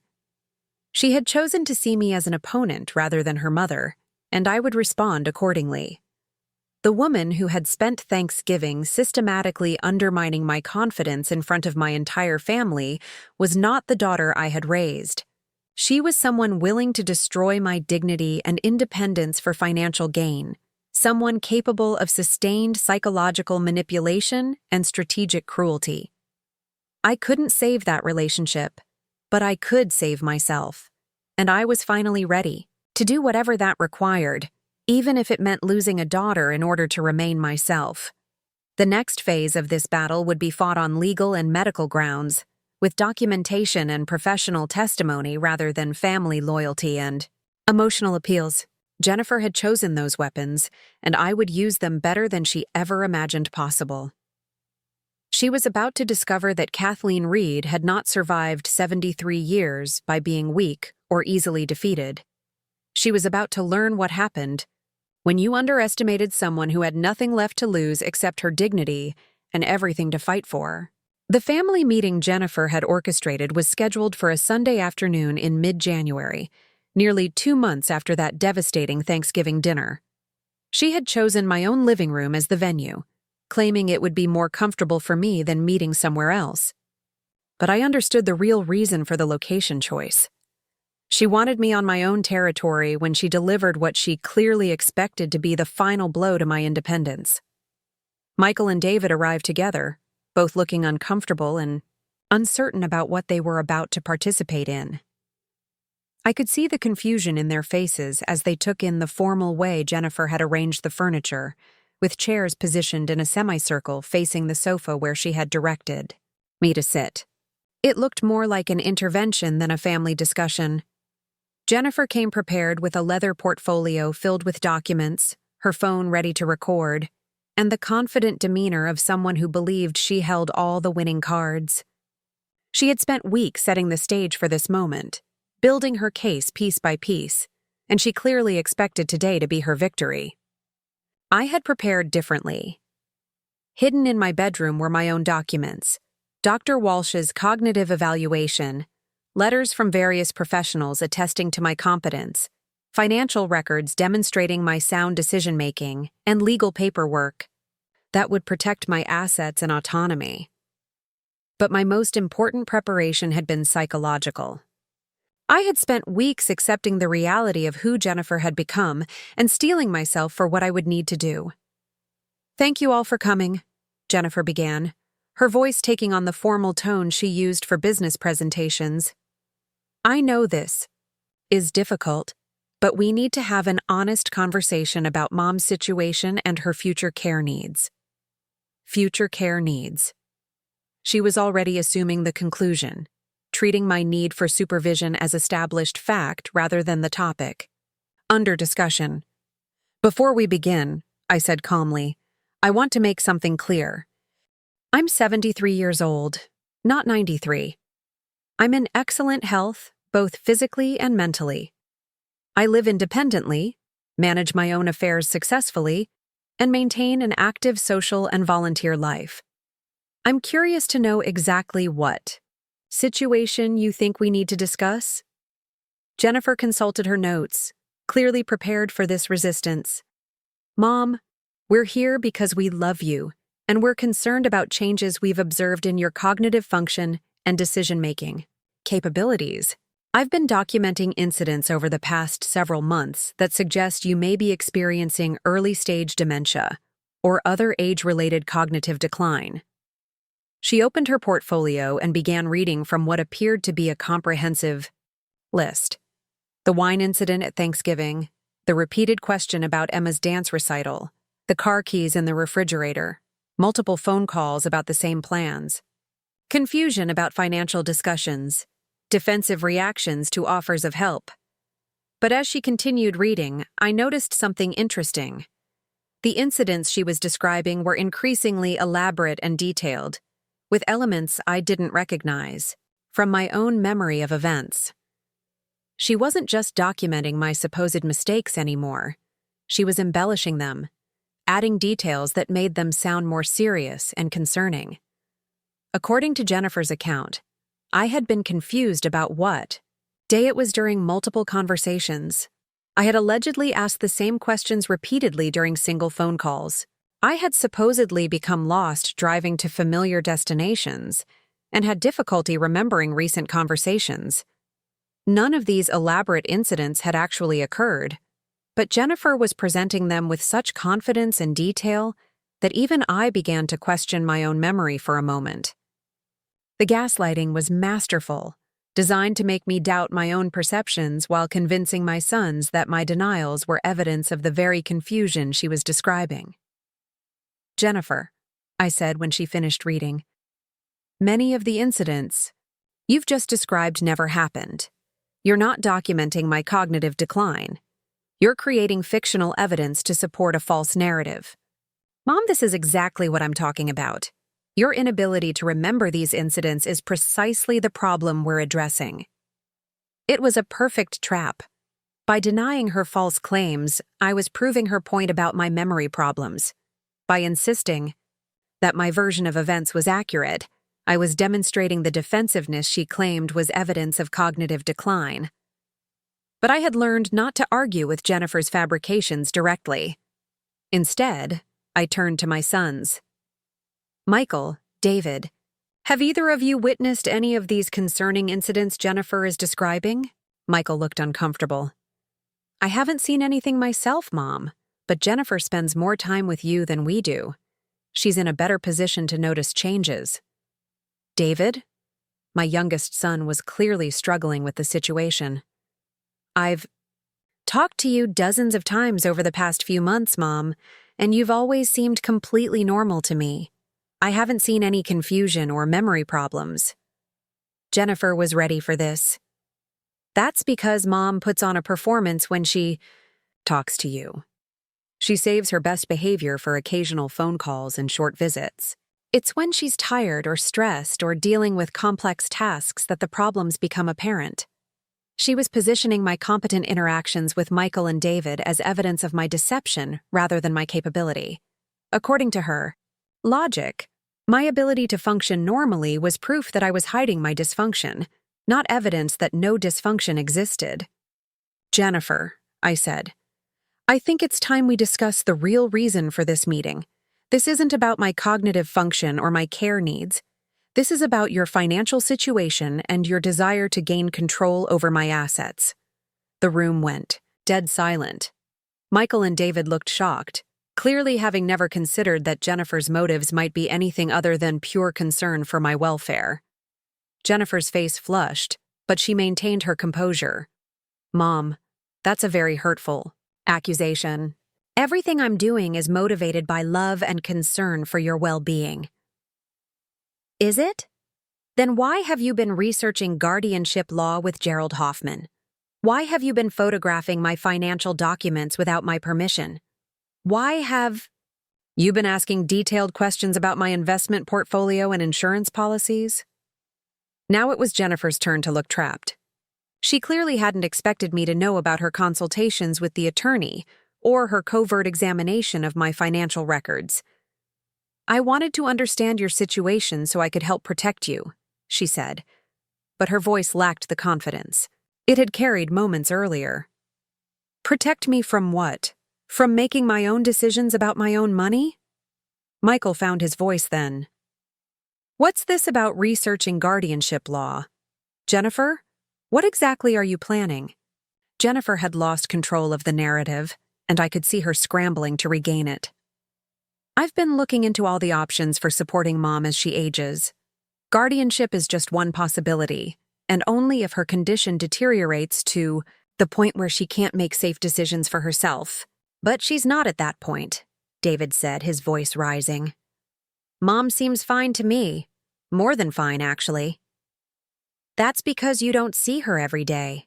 You don't see the small mistakes, the moments of confusion, the poor judgment about financial matters. I stood up then, walking to my desk and retrieving the envelope I had prepared for this moment. Since we're discussing my cognitive function and financial judgment, perhaps we should look at some objective evidence. I handed copies of Dr. Walsh's evaluation to each of my children. The report was comprehensive and unambiguous. My cognitive function was not only normal, but exceptional for someone my age. There was no evidence of dementia, mild cognitive impairment, or any other condition that would affect my ability to make independent decisions. Jennifer read the report with visible dismay, clearly having never expected me to seek professional evaluation on my own initiative. Mom, this is just one doctor's opinion. Cognitive decline can be subtle and intermittent. Just because you performed well on tests doesn't mean— It means, I interrupted, that a qualified geriatrician with decades of experience in assessing cognitive function has determined that I'm mentally competent. It means that your observations about my supposed decline are either mistaken or deliberately false. I handed out additional documents then, letters from my banker, my financial advisor, my insurance agent, and several other professionals who worked with me regularly. Each one attested to my competence, my sound judgment, and my ability to handle complex tasks independently. The weight of professional testimony was overwhelming. Jennifer's carefully constructed narrative of cognitive decline crumbled in the face of objective evidence from qualified experts who had no personal stake in the outcome. But I wasn't finished. I had one more revelation that would expose the true nature of Jennifer's campaign against me. There's something else you all need to know, I said, returning to my desk and retrieving another envelope. I found these documents hidden in my bedroom closet, apparently placed there by someone who had access to my home and my personal papers. I distributed copies of the documents Jennifer had hidden, my financial statements, insurance policies, and the draft letter to Dr. Morrison, describing fabricated symptoms of cognitive decline. I also included the handwritten notes about my assets and the business card for the elder law attorney. The silence that followed was deafening. Michael and David stared at the papers in horror, finally understanding the scope and calculation of Jennifer's deception. Jennifer, Michael said, his voice barely controlled, did you put these in Mom's closet? Did you write this letter describing symptoms that don't exist? Jennifer's composure finally cracked completely. You don't understand. Mom is making poor financial decisions. She's talking about giving away large amounts to charity, updating her will without family input. Someone needs to protect her assets before she makes irreversible mistakes. Protect? Her assets for whom? David demanded. For her or for us? It's the same thing. Family money should stay in the family. Mom doesn't understand the implications of what she's planning. There it was, finally spoken aloud. Jennifer didn't believe I had the right to make my own decisions about my own money. She saw my assets as family property that she was entitled to protect and ultimately inherit. But they're not family assets, I said quietly. They're my assets, earned through my work and my husband's work, grown through my careful management and investment decisions. I have the right to do whatever I choose with my own money. You're being selfish and short-sighted, Jennifer shot back, abandoning all pretense of concern for my well-being. You're jeopardizing your children's inheritance out of spite. Michael stood up abruptly. Jennifer, stop. Just stop. You've been lying to us, manipulating us, trying to convince us that Mom needed our help when the only thing she needed was protection from you. David was shaking his head in disbelief. I can't believe you've been planning this for months. All those conversations about Mom's health, all your concerns about her safety, it was all manipulation. But I had saved the most devastating revelation for last. I walked to my desk one final time and retrieved a legal document that I had been hoping I would never need to use. "Since we're discussing my estate planning and financial decisions," I said, "you should know that I met with my attorney last week to make some important changes to my will." I handed copies of the revised will to Michael and David, watching as they read through the new provisions. Jennifer lunged forward, trying to grab a copy, but I held it away from her. "The original will left my estate divided equally among my 3 children," I explained.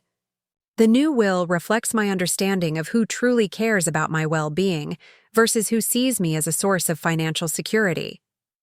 Michael's inheritance remained substantial, including the family home and a significant portion of my investment portfolio. David received a generous bequest that would provide long-term financial security. Both bequests came with letters expressing my love and gratitude for their genuine concern and support. Jennifer's inheritance had been reduced to a single item, my mother's jewelry box, along with a letter explaining that love and respect cannot be inherited, only earned. The majority of my estate was now designated for charitable organizations that supported literacy education, elder care advocacy, and programs that protected vulnerable adults from financial abuse. "You can't do this," Jennifer said, her voice shaking with rage. "You're not thinking clearly. This proves exactly what I've been saying about your judgment." "On the contrary," I replied, "this demonstrates perfectly clear thinking. I'm leaving my money to people and organizations that value me for who I am, rather than what I can provide. I'm protecting my assets from someone who has proven willing to lie, manipulate, and psychologically abuse me in order to control them. I'll contest this will. I'll prove that you were mentally incompetent when you made these changes." "With what evidence?" "Dr. Walsh's evaluation confirms my competence. Multiple professionals have attested to my sound judgment. You have no credible evidence of cognitive decline, because no such decline exists." Jennifer turned to her brothers, clearly expecting them to support her challenge to the will. But Michael and David were looking at her with expressions of disgust and disappointment. "Don't look at us for help," Michael said. "You've forfeited any right to family support. What you've done to Mom is unforgivable." "She manipulated you," Jennifer said desperately. "She's turned you against me, can't you see that?" "No, Jennifer," David replied. "You manipulated us. You tried to convince us that our mother was losing her mind so you could steal her independence and her money. That's not family support. That's elder abuse." The final piece of my revelation involved the legal protections I had put in place to prevent any future attempts to challenge my competence or control my decisions. I had executed a comprehensive advance directive that named Michael as my healthcare proxy and David as my financial power of attorney, but only in the event of genuine incapacity confirmed by multiple medical professionals.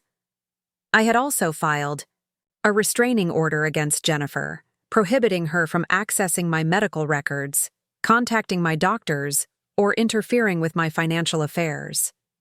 Any attempt to initiate guardianship proceedings would be met with my own legal team and overwhelming evidence of my competence. "You're making a terrible mistake," Jennifer said as she gathered her papers and prepared to leave. "Someday you're going to need help, and you'll regret pushing away the one person who was trying to protect you." "I didn't push you away, Jennifer. You chose to see me as an obstacle to your financial security rather than as your mother. You chose manipulation over honesty, control over respect. These were your choices, and now you have to live with the consequences." After Jennifer left, Michael and David stayed for another hour, both struggling to process what they had learned about their sister. They apologized repeatedly for not recognizing her manipulation earlier, for allowing themselves to be used as weapons against my independence. "I should have seen it," Michael said. "I should have questioned why Jennifer was the only one seeing these problems. She's very skilled at manipulation," I told him. "She used your love for me against both of us. But you did see through it eventually, and that's what matters." We talked about Jennifer's financial pressures, her marriage problems, and the desperation that might have driven her to such extreme measures. I found myself feeling sorry for the woman my daughter had become, even as I remained firm about the consequences of her actions. "Will you ever forgive her?" David asked. "I don't know," I admitted. What she did wasn't just about money. She tried to convince me that I was losing my mind. She attempted to destroy my confidence in my own perceptions and memories. That kind of psychological abuse leaves deep scars. As my sons prepared to leave, they both hugged me with an intensity that spoke to their relief and their renewed appreciation for my strength and resilience. "Mom," Michael said, "I'm proud of how you handled this. I'm proud that you fought back instead of letting her win." After they left, I sat in my living room surrounded by the documents that had protected my independence and dignity. The afternoon had been exhausting and heartbreaking, but it had also been liberating. I was no longer living under the shadow of Jennifer's surveillance and manipulation. I was free to make my own decisions without fear that they would be used as evidence against my competence. The cost had been enormous. I had lost a daughter, or perhaps more accurately, I had discovered that the daughter I thought I had never really existed. The Jennifer who was willing to psychologically abuse me for financial gain was not the child I had raised with love and sacrifice. But I had also discovered reserves of strength I hadn't known I possessed. I had learned that I could face betrayal and manipulation without being destroyed by them. I had proven to myself and others that Kathleen Reed was still a force to be reckoned with. In the weeks that followed, my life returned to a rhythm of genuine peace and autonomy. I continued my volunteer work at the Literacy Center, maintained my friendships and social activities, and managed my household and finances with the same competence I had demonstrated for decades. Michael and David checked on me regularly, but their calls and visits felt different now. They came from love and genuine interest rather than surveillance and evaluation. They respected my independence while offering appropriate support, understanding the difference between caring for someone and controlling them. I never heard from Jennifer again. According to her brothers, she and Mark were seeing a marriage counselor and working through their financial problems with professional help rather than schemes to control other people's assets. I hoped that someday she would understand the magnitude of what she had tried to do and find a way to become the person I had tried to raise her to be. But I also knew that some breaches of trust are too fundamental to repair. A mother-daughter relationship based on love and respect had been replaced by a predator-prey dynamic that I could never accept again. Jennifer had chosen to see me as a problem to be solved rather than a person to be loved, and that choice had consequences that would last the rest of our lives. The most important lesson I learned from this ordeal was that family relationships, like all relationships, must be based on mutual respect and genuine care. Blood ties alone are not enough to sustain connection when one person is willing to manipulate and harm the other for personal gain. I also learned that aging does not automatically mean becoming vulnerable or losing the right to autonomy. Society often treats elderly people as problems to be managed, rather than individuals with wisdom, experience, and continuing capacity for growth and contribution. But perhaps most importantly, I learned that strength isn't about never facing betrayal or hardship. Strength is about recognizing those challenges clearly, responding to them strategically, and refusing to let them diminish your sense of self-worth and dignity. As I sat in my garden on a warm spring evening 6 months later, tending to the roses that Robert had planted 40 years earlier, I reflected on the journey that had brought me to this moment of peace. The woman who had been humiliated at Thanksgiving dinner had discovered reserves of courage and determination that even she hadn't known existed. Jennifer had tried to steal my independence, my dignity, and my future. Instead, she had inadvertently given me the greatest gift of all, the knowledge that Kathleen Reed was strong enough to face any challenge and wise enough to protect what mattered most.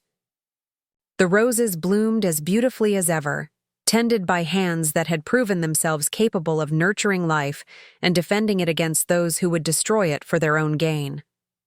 And in their beauty, I found a reflection of my own resilience, my own capacity to flourish, despite attempts to diminish and control me. The battle for my dignity had been won, but the victory belonged not just to me.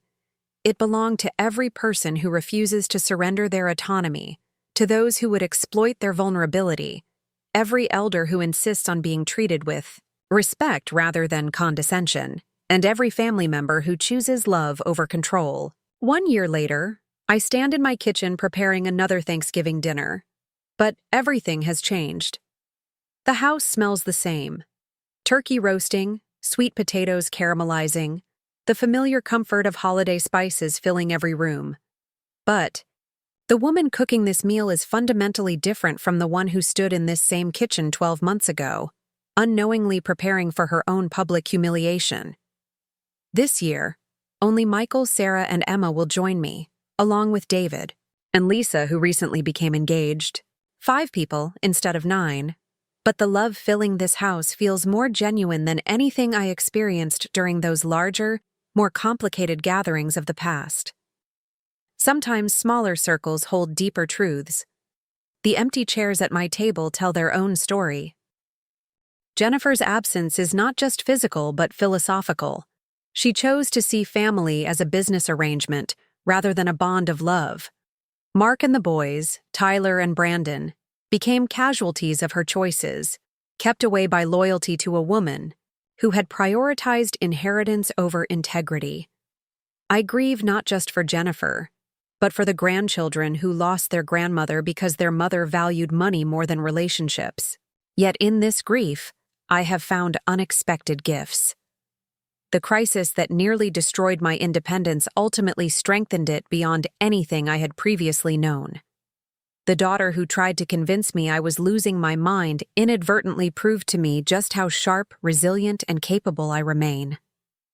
Her manipulation became the catalyst for my own awakening to powers I had forgotten I possessed. Dr. Walsh continues to marvel at my cognitive assessments during our quarterly checkups. Not only do I show no signs of decline, but several of my scores have actually improved over the past year. She attributes this to what she calls cognitive resilience under stress, the way challenging circumstances can actually sharpen mental function rather than diminish it. Jennifer's attacks on my competence forced me to engage my mind more fully, to document and defend my capabilities in ways that ultimately enhanced them. My volunteer work at the Literacy Center has expanded significantly. I now coordinate the entire adult education program, managing schedules for 12 volunteer tutors and tracking progress for over 30 students. The organizational complexity would challenge someone half my age, yet I handle it with an ease that surprises even me. My students, many of whom are struggling with their own family challenges, often seek my advice about standing up for themselves in difficult relationships. They call me their warrior grandmother, a title that makes me smile every time I hear it. The financial independence I fought so hard to protect has become a source of empowerment rather than anxiety. Working with a new estate planning attorney, I have created a comprehensive plan that ensures my assets will support causes I care about while providing security for Michael and David. The charitable foundation I established focuses on 3 areas: literacy education, elder advocacy, and protection services for vulnerable adults facing financial abuse. Jennifer's attempt to steal my autonomy will ultimately help hundreds of other people maintain theirs.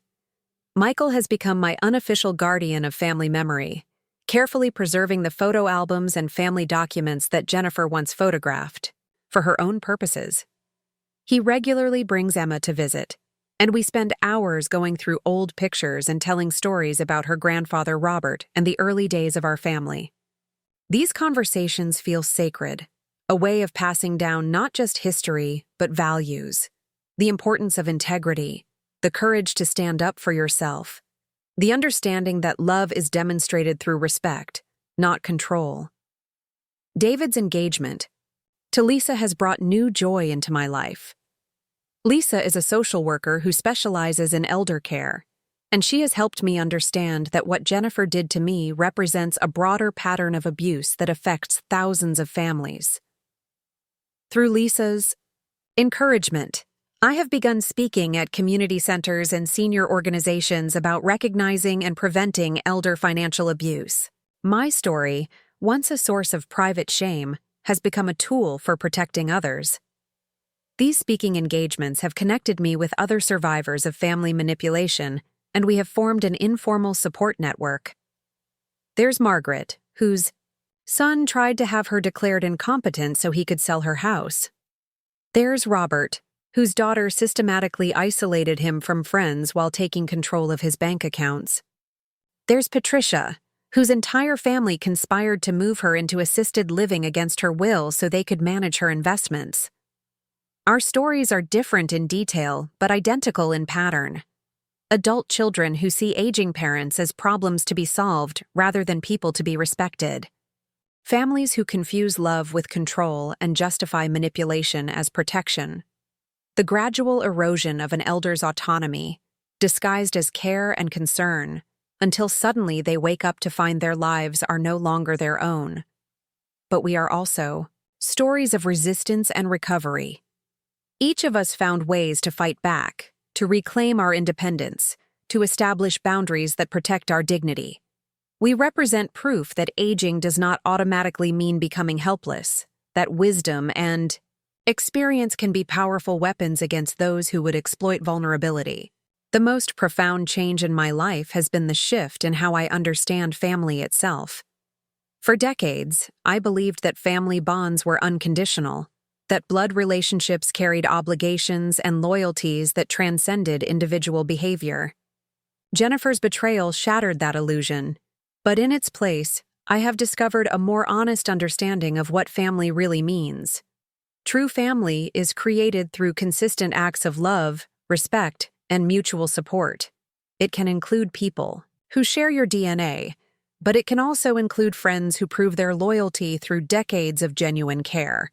It can include neighbors who check on you during illness, professionals who treat you with dignity and respect, and even strangers who become chosen family through shared values and experiences. My chosen family now includes Ruth, my friend and former judge, who helped me navigate the legal complexities of protecting myself. It includes Eleanor's daughter, Susan, who continues to invite me to holiday gatherings even though her mother has passed away. It includes Maria, my hairstylist, who has become a confidant and advisor. It includes the students at the Literacy Center, who see me as a mentor and inspiration. These relationships lack the biological connection I shared with Jennifer, but they offer something more valuable: unconditional positive regard based on who I am rather than what I can provide.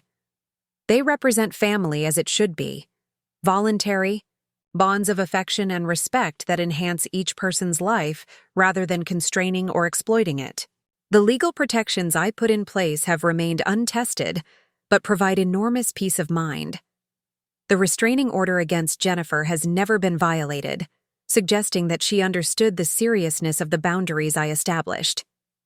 The advance directives naming Michael and David as my healthcare and financial proxies ensure that if I ever do need assistance, it will come from people who have proven their trustworthiness. More importantly, the documentation I compiled of my competence has given me confidence in my own judgment that no one can shake. When I second-guess a decision or wonder if I'm showing signs of decline, I can review the professional assessments that confirm my continued capability. Jennifer's gaslighting lost its power the moment I obtained objective validation of my mental law acuity. The financial costs of protecting myself were significant: legal fees, multiple medical evaluations, document preparation, and ongoing professional consultations. But these expenses were investments in my autonomy, payments for the privilege of remaining the author of my own life story. Every dollar spent on lawyers and doctors was a dollar protecting my right to make my own choices about my money, my health, and my future. Some people have suggested that I was too harsh in essentially disinheriting Jennifer, that family forgiveness should transcend individual betrayals. But forgiveness and consequences are not mutually exclusive. I can forgive Jennifer for the pain she caused while still refusing to reward her betrayal with financial inheritance. Forgiveness is about my emotional healing. Inheritance is about my values and choices. The letter I included with Jennifer's jewelry box inheritance attempted to explain this distinction. I wrote that I forgave her for the hurt she had caused, but that I could not pretend her actions had never happened. I explained that love cannot be bought or sold, that respect cannot be inherited, and that family bonds must be based on genuine care rather than financial expectation. I also wrote that the door to relationship repair was not permanently closed, but that it would require acknowledgement of the harm she had caused and genuine changes in how she viewed me and our relationship. She would need to see me as her mother, rather than as a financial resource, to value my autonomy rather than seeking to control it, to demonstrate through actions that she understood the difference between love and manipulation. So far, that acknowledgement has not come.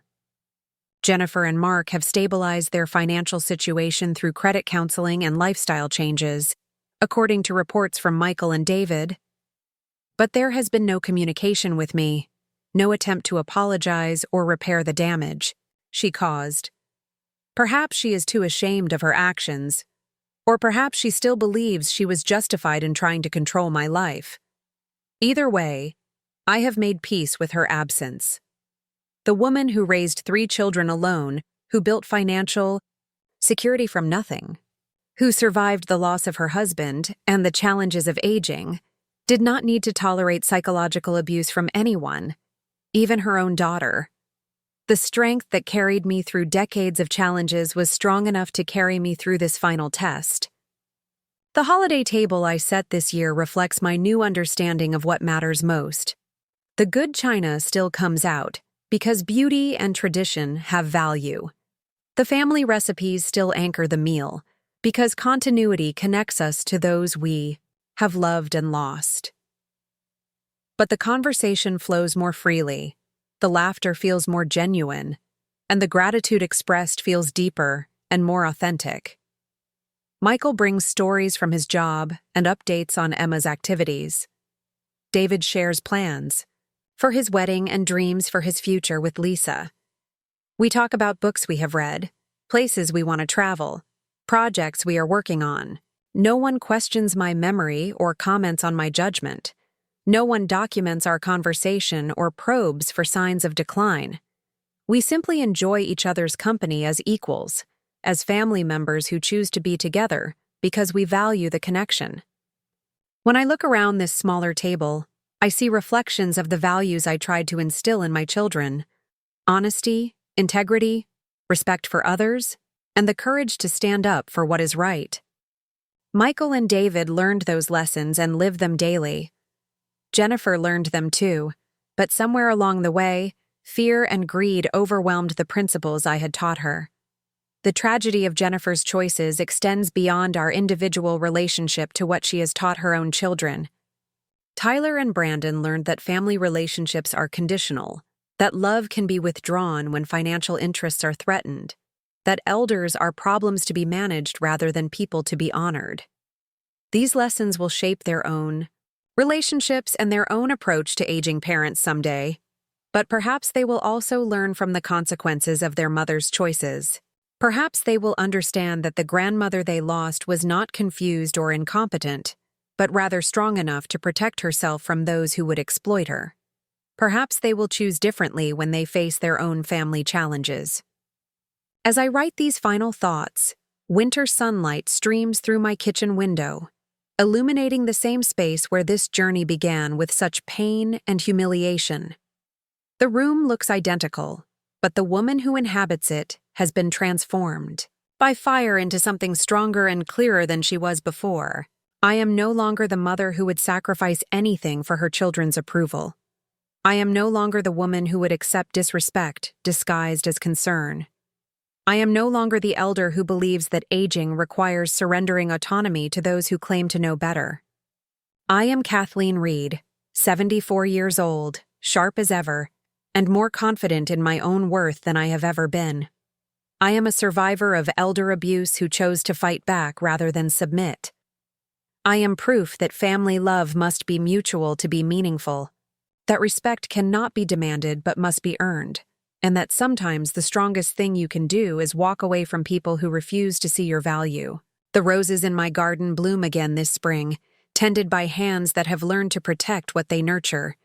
And in their beauty, I see the reflection of a life well lived, well defended, and still flourishing despite those who tried to diminish it. That is the real victory. Not just surviving Jennifer's betrayal, but thriving in spite of it. Building a life of meaning and purpose that honors my own worth while helping others discover theirs. The daughter who tried to convince me I was losing myself inadvertently helped me find the strongest, truest version of who I was meant to be. And for that unexpected gift, born from the ashes of betrayal, I find myself strangely grateful. Up. Next, you've got 2 more standout stories right on your screen. If this one hit the mark, you won't want to pass these up. Just click and check them out.